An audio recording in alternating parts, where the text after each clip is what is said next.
Welcome to Blue Pill Podcast, everyone. This is Abe, your host. It is May 28th, 2025. Yes, you heard me right. I said Blue Pill Podcast. Today's not going to be a Conspiracy Corner episode. Just because last night I beat Legend of Zelda, the first one. So I want to do a game review on it. Talk about it.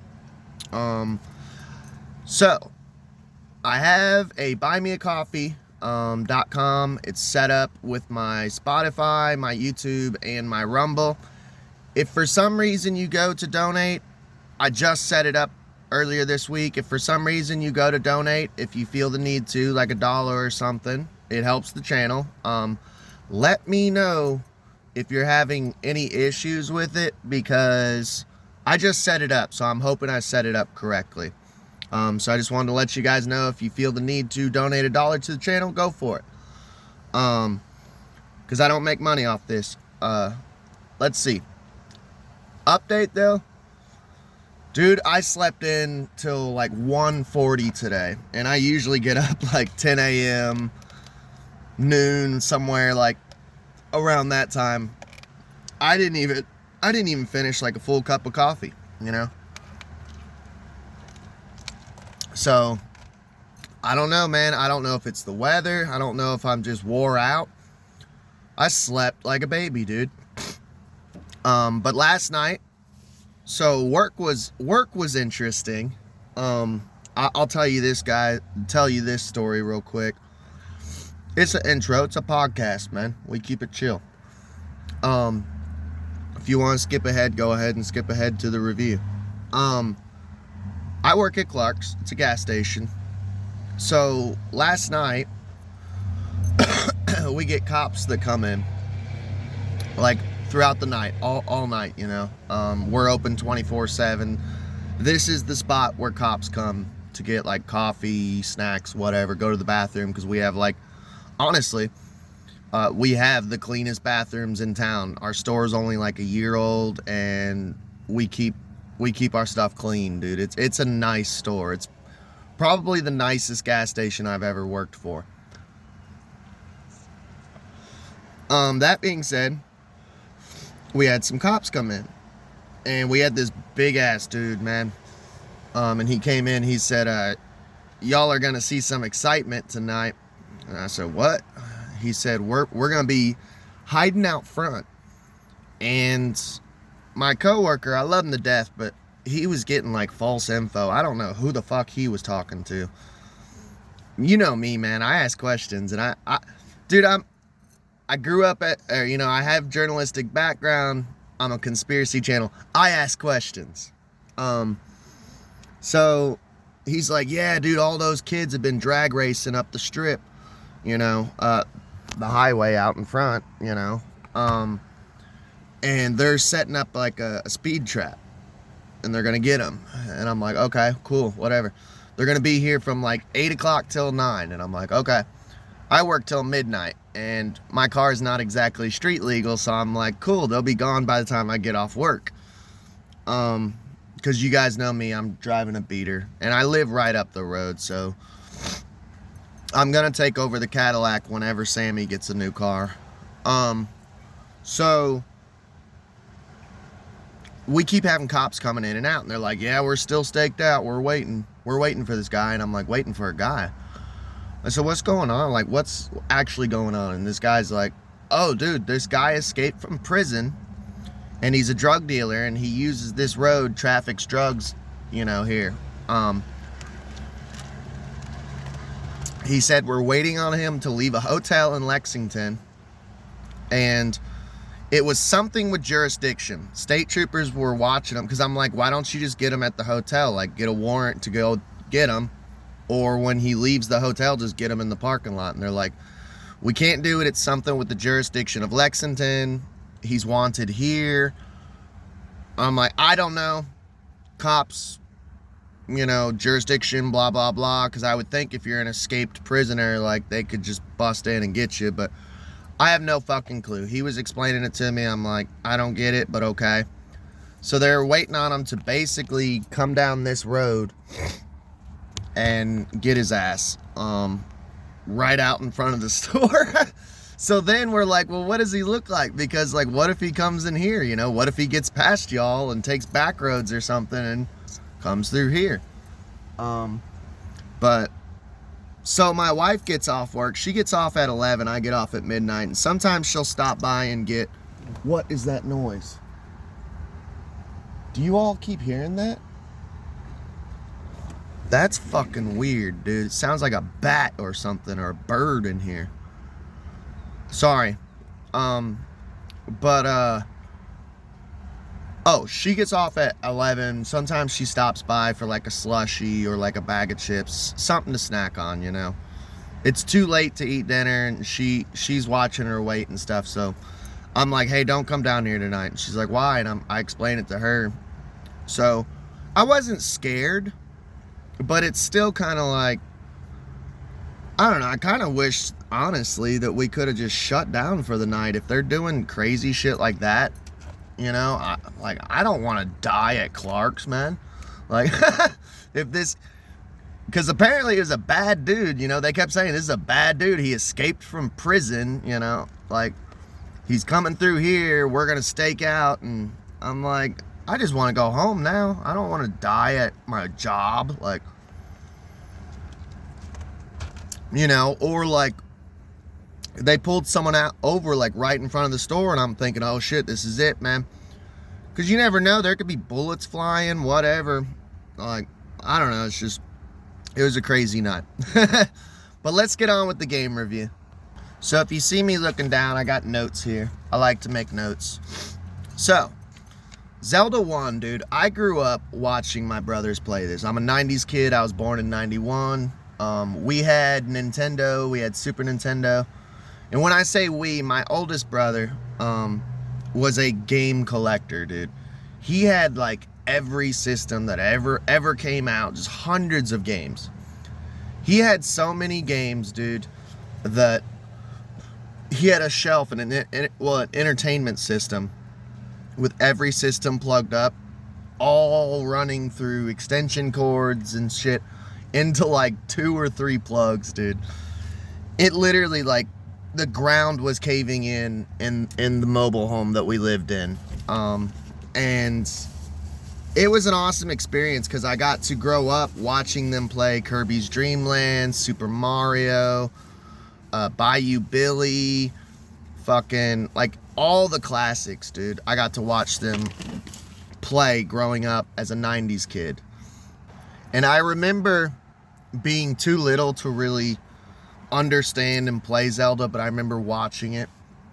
And I remember while they would be playing Zelda 1 and 2, and sometimes 3, I would be like sitting there looking at the book, you know, the booklet that came with it, and asking my older brother Brandon, like, hey, can you read this to me? And he would read me like the intro storyline. Speak of the devil, if you play this Zelda game and you're like not as old as me, it sounds so sad to say that now. I'm 33, dude, but still I'm like middle-aged now. And if you're not as old as me, a lot of newer gamers aren't going to like this if they grew up playing like N64 Zelda or even later like GameCube, if they grew up during the GameCube era or the Game Boy Advance Zelda era, like later Zeldas. There's a possibility they might not like this. So if you're like me and you bought just the cart, I had, back in the day, my aunt had bought me my own copy of Zelda 1. I was staying up in Michigan, and she bought me Zelda 1 for Game Boy Advanced. It was the SNES Classic series with the gray carts, which are kind of cool, to like make it reminisce of the Nintendo cartridges. And I had the booklet, and it's a reprint of the original booklet, and had the box and stuff. So if you buy just the cart, or you play the game just on an emulator or whatever, or on the Nintendo store, and you don't have the booklet, you're not going to get a deep story. I'm just going to say that straight out. This is literally just, boom, you're in the game, let's go. It basically, at the title screen, it has a Star Wars scroll, which is what I call it. Literally like a Star Wars type of scroll that tells you like several paragraphs of the story. Hey, there's this Prince Darkness. I don't know if that was a translation issue, but it's not Prince of Darkness, not like Ozzy Osbourne. Prince Darkness Ganon, you know.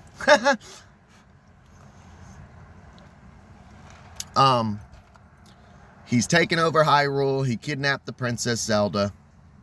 Go and save her, you know. If you read the book, basically the Princess Zelda's handmaid, her name is Impa, she's a reoccurring character, comes and tells you like, hey, she escapes from Castle Hyrule, and she's like, hey, come save Princess Zelda. This pig monster Ganon kidnapped her. He rules the land, blah blah blah, you know. And by the way too, the land is like very dystopian. Like there's no villages. Castle Hyrule, you never even actually get to visit it. You just hear about it. All the villagers live in caves. Half of the caves you have to find and blow the entrance up. Okay, there's a cicada in the car. That's what it is, dude. I hear it. If I just get attacked and start freaking out, you know, that's what it is. Yeah, it's very dystopian. Like, it's almost apocalyptic feeling. So, if you're used to, like, villages and shit, there's none of that, dude.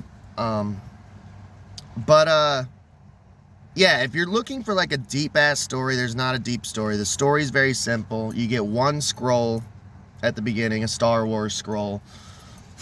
The dialogue in the game is, like, literally, like, one-liners. Everyone is doing one line of dialogue. If you run into an old woman, she'll be like, go talk to the old man at the graveyard, you know. When you first get your sword, you walk into the first cave you see, and the guy's like, it's dangerous to go alone, take this, and he gives you a wooden sword. So if you're expecting a huge, deep story, read the booklet. You could probably find it online. That's where you're going to get your story from, is the booklet. So, one thing I noticed right off the bat, and I noticed this when I was a kid playing this cartridge on summer vacation at my Aunt Fran's house, was I really don't understand what the issue is. I'm not like super tech savvy. You guys know that. I've said this on the channel before multiple times. I'm not like the tech savviest guy. Sun's coming out, so I'm putting my glasses on. But whenever there's like a shit ton of enemies, the game slows. Like, you'll walk into a screen and it'll be like 10 moblins swarming you, and it's like it was not really an issue. I could see how players would see it as an issue. It didn't bother me too much because it would slow down a little bit until you kill the enemies off, but I could play it still. I could still function, and it does it like every now and then when there's too many enemies or too much going on. I still don't understand why the Game Boy Advance couldn't handle it, because I've seen some like insane games on the Game Boy Advance, like Grand Theft Auto is one. I never had issues of Grand Theft Auto slowing down, but for some reason it could not handle it. So some people might find that as an issue. Now, there's 2 quests. I only beat quest 1. So the backstory behind that goes as is. When they were making the game, someone had fucked up and only did like half the map. I said math. Half the map. They had this huge map, and they're like, hey, this is going to be there's an overworld and underworld. Underworld is the dungeons, and then there's an overworld map.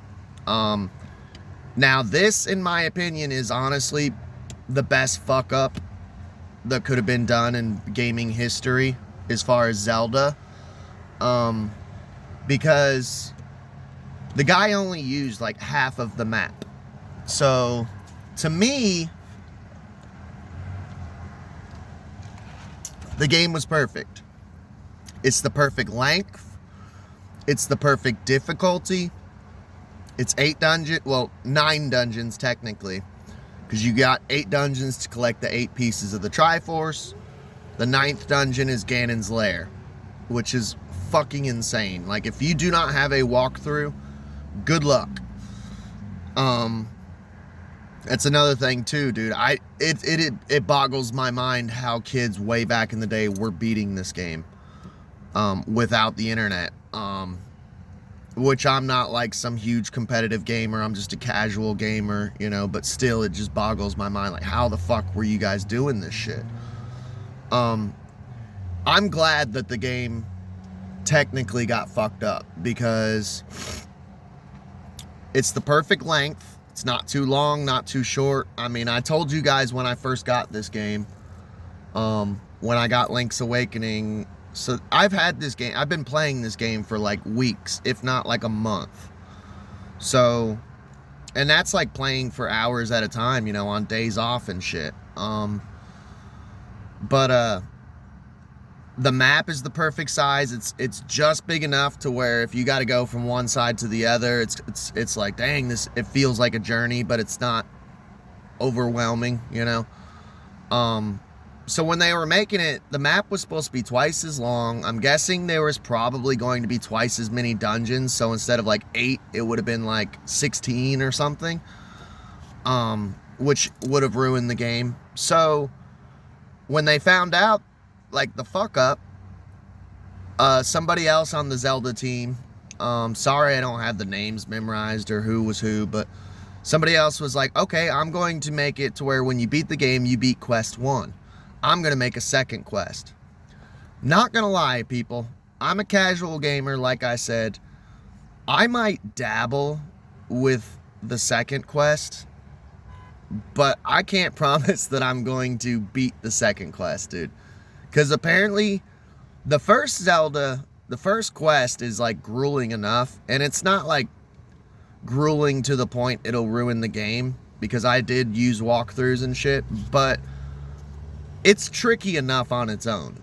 And apparently, dude, the next quest, dude, this quest number 2 is like literally mind-boggling, grueling.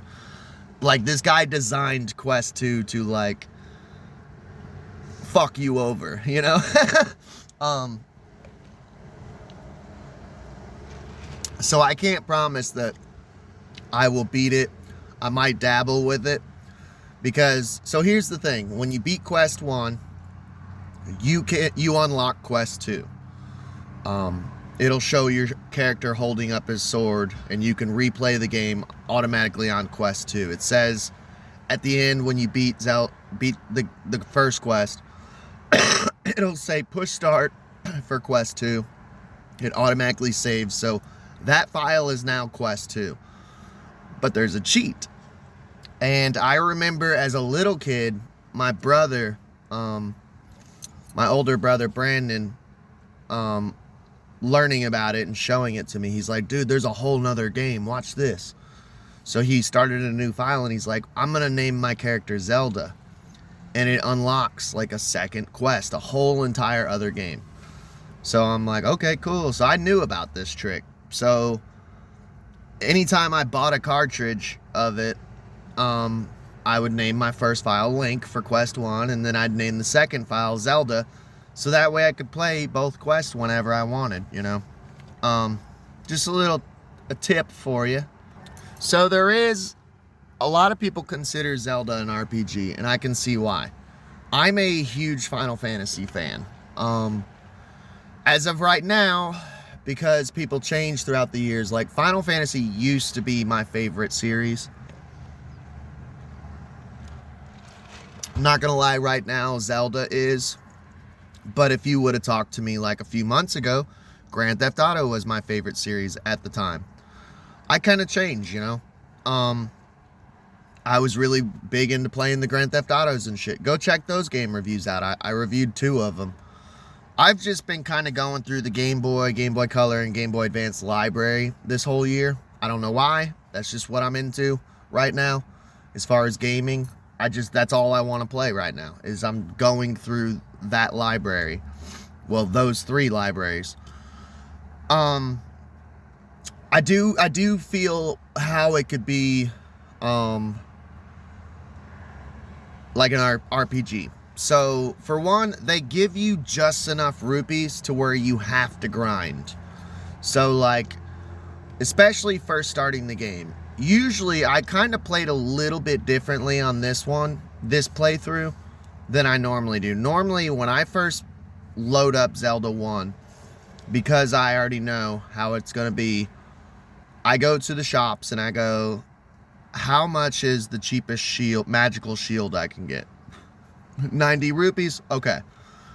From then on, I'm grinding, killing as much enemies as I can, gathering as much rupees as I can. Got the 90 rupees. Okay. Kill myself, save. Sadly, that's the only way you can save, is to die. So, kill myself, save. YouTube's gonna flag this shit. Watch. YouTube is so dumb. Kill myself. Save. So right there, that was a whole little mini quest on its own. It's all little mini quests. You make your own mini quests. Like, oh, today I got 30 minutes before work. Let's see if I can get the magical shield before work. Beep, beep, beep, beep, beep, beep. It's a good game for older people who have busy lives. It honestly is, because you can make those little mini quests, and I would do them.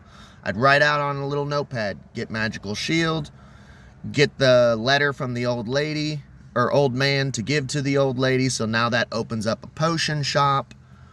You know, like, you could sit here and go through mini quests. Okay, find level dungeon 5, you know. Get the candle. I gotta get 60 rubies. I got 60 rubies. Scratch that off the list. Kill myself, save. Come back tomorrow. Okay, go buy the candle, you know.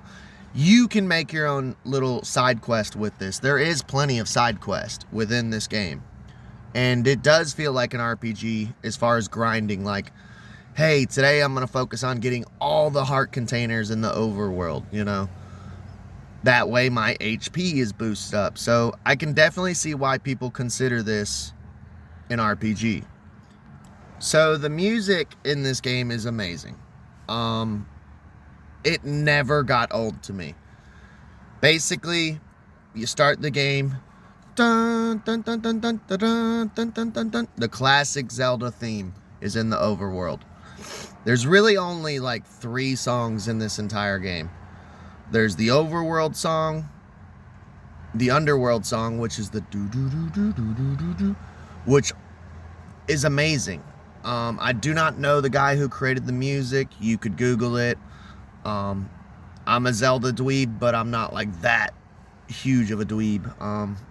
That, and I'm kind of a burnout, you know. I can't remember all these people, and they're all Japanese names too, so like it's hard to remember, you know. It's only got like really 3 tracks, but they are perfectly written. It never got annoying to me hearing the overworld music. I was watching some gamer playing it, and he had a live stream on, and they were like, oh, this music's gonna get annoying really quick. Just a heads up. And he's like, no, it won't. And it doesn't. It really, every Zelda that I've played, it's always played that fucking theme in the overworlds, and it has never gotten old. The dungeon music is perfect for this game. I think for the last dungeon with Ganon, you get like a different theme, level 9, and at the very end of the game, the ending was weird. So there was like a cutscene. You kill Ganon. This is spoiler. You kill Ganon, he turns to ashes. He is super easy, by the way. A lot of people complained about that. I'm like, dude, have you been through Dungeon 9? Like, Dungeon 9 is insanely fucking hard. It's like the biggest dungeon. It's like 3 times the size of a normal dungeon. It's super fucking hard. I had to fight like 4 fucking mini bosses just to reach Ganon. You have to fight a mini boss right before you fight Ganon. So if you don't have a red potion and a giant shield, good luck, bro. Oh, and by the way, your giant shield your magic shield will probably get stolen by a like on your way to Ganon. Because when a like eats you, it steals your magical shield. I totally forgot about this after years of not playing it, because it's been like a decade since I had played it. I played it as a kid, and then now I'm playing it again. Well, I beat it, but I didn't remember that likes eat your shield. So this is why the booklet is important too, because it tells you that in the booklet. But if you don't have the booklet, you don't fucking know. It just eats you. And next thing I know, I have a little shield, and I went, I could have sworn I saved up like 130 rupees, which is hard to do. It's a whole side quest in itself. And where's my fucking shield, homie? But anyways, like there's a cutscene at the end, since we're talking about the music. Once you finally like turn Ganon to ashes, pick up the last Triforce, the completed Triforce, extinguish the flames surrounding Zelda, and you save her, you know, she's like, oh, thank you for saving me, blah, blah, blah. The music almost turns into like a Super Mario theme. It's so weird. It was such a weird, it wasn't bad, it was just strange. I was like, whoa, this sounds almost like Mario, dude. So there's really only 4 songs in the entire game, you know. But the music was beautiful. Music was amazing. I love bit music anyway, so I ranted about the oh shit, there's that cicada. I ranted about the music a little bit, which is amazing. I did want to talk about this a little bit. So the shield for the original Zelda 1 is a cross. And a lot of people didn't know about this, but in Japan on the Famicom, and they kind of did some changes over here because they didn't want to piss off Christian audiences, because Christians are kind of like crybabies. The original religion of Hyrule is Christianity. Go look it up. It's insane. So, like, Link has a cross on his shield. Jesus' cross. Like, even in, like, the book, it would show pictures of Link kneeling before a cross, of Jesus, a crucifix, and, like, praying to Jesus. Link in the original, the first 2 Zeldas, I think even the third one, he was a Christian. And he literally has Jesus' cross on his shield. I think it's cool as fuck. Apparently that pisses Christians off. I don't know how or why that to me, if I was a Christian, I'd be like, Link's a Christian? Fuck yeah. You know what I mean? Well, I wouldn't say fuck yeah. I'd say like, Jesus, yeah, you know. But it just makes me sad that I try not to bash on Christians, but it's like, dude, do you guys just like have zero fun? Like all the time you just wake up like, how can I not have fun today? But yeah, go look it up, dude. Link was a Christian. And instead of a spell book, you pick up a spell book late in Zelda 1, like super late into the game. It was actually originally called the Bible. You literally, as an item, get the Bible. So you have a cross shield, you have a sword, and you have the Bible. You're like a young Christian warrior, as Sam Tripoli would say, fighting darkness in the name of Jesus. I think that's fucking badass. And I'm not even like Christian. I'm like anti-Christian. But I'm like, dude, this is fucking cool as hell. Link's a Christian. He's got a Bible in his back pocket. He's fighting Ganon, a demon pig lord, you know? Like, how can Christians not like that, dude? I don't fucking get it, man. I don't fucking understand you people. Yes, you people. I just wanted to talk about that because the magical shield is like a huge cross. The small shield's a cross. But yeah, likes eat it. So if you're going into a dungeon with shit tons of likes, don't even bother getting it because they'll probably eat it. If there's a dungeon that doesn't really have that many likes, go ahead and get it, you know. So I think we're going to wrap it up here. I give it honestly 8 out of 10. It doesn't bother me that it's not super deep into story. Like I said, read the book, you get more story.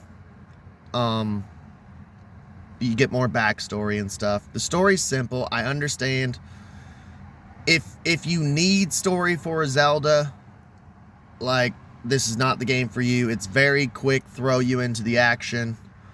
To me, it was the perfect length.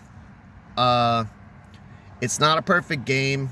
I gave Link's Awakening a 10 out of 10. I think that was the only game review I've done so far where I literally gave a 10 out of 10. Link's Awakening is fucking beautiful. It's my favorite Zelda. This one's awesome. It's fun to play too, being a fan of Zelda and growing up on it and playing all sorts of Zeldas.